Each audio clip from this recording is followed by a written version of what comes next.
Ipsus.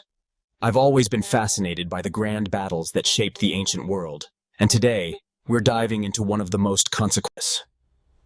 In 301 BCE, the fate of Alexander the Great's empire hung in the balance, as his former generals. This marked a pivotal moment, a testament to the enduring legacy's ambitions and the impactful historical transitions. When this historical figure passed, they left behind an empire, but no clear successions. His generals, the Diadochi, quickly began jockeying for position. These men had once fought side by side. Among these ambitious men, names like Ptolemy, Seleucus, Lysimachus, and Cassander rose to prominence. But towering above them all was Antigonus Monophthalmus, the one-eyed, who dreamed of reuniting Alexander's empire under his sole rule. Antigonus was no spring chicken when he set his sights on Alexander's throne. At 80 years old, he had the experience and the cunning to back up his ambitions. He had already carved out a significant portion of Alexander's Asian territories for himself and his son Ipsus. But Antigonus's reach exceeded his grasp. His aggressive expansion alarmed the other Diadochi, who Devons. As Antigonus pushed further, taking more territory and demanding loyalty from the other generals, he unknowingly. The saying goes, "The enemy of my enemy is my friend," and never was this more true than in the formation of the coalition against Antigonus.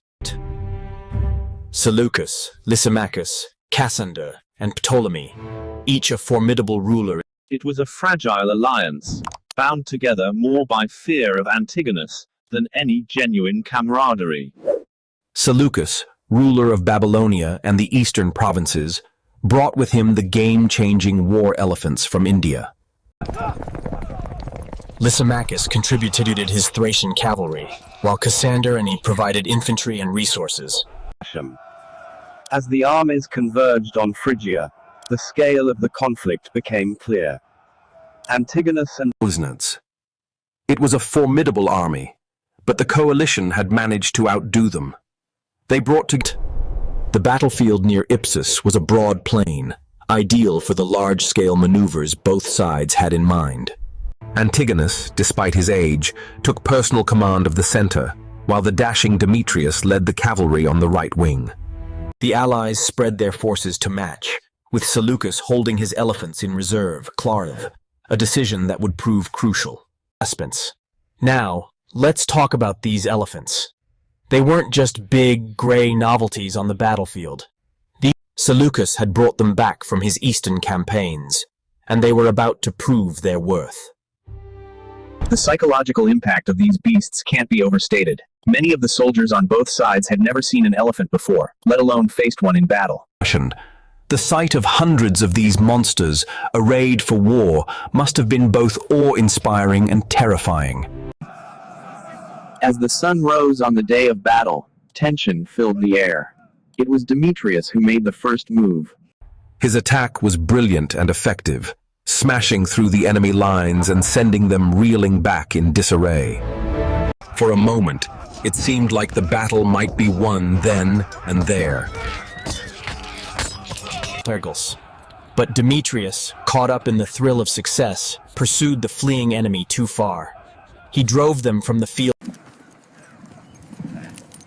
It was a critical error that Seleucus was quick to exploit.